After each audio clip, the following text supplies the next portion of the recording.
Alright, for number 18, we're asked to solve. Looking at the left-hand side, I have a polynomial in expanded form, and I need to write it in factored form. So going down the list, what method are we going to use to factor? Number 1 is GCF. Do they have a number in common that I could pull out?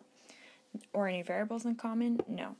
Method number 2 needs to be a binomial. So far, that works. It has to have subtraction between the two.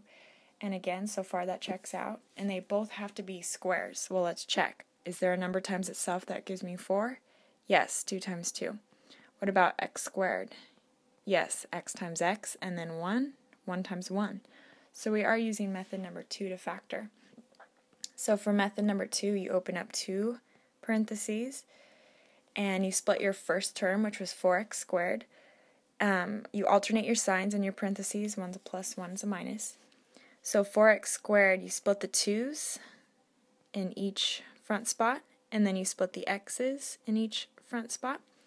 And then for the missing back spots in each parenthesis, you split your back term, the 1 times 1. So this is equal to 0.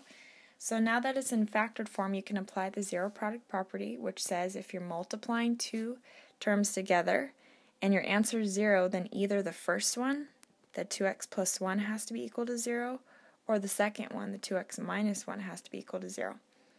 So once you separate, you're going to be solving your two-step equations here.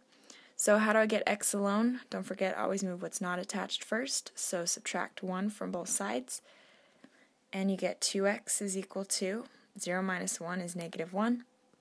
And lastly, to get x alone, divide by 2.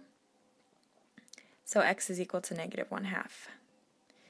For your second equation, again, you always move what's not attached to the variable first. So inverse operations, add 1 to both sides. So you get 2x is equal to 1. Last step would be divide both sides by 2.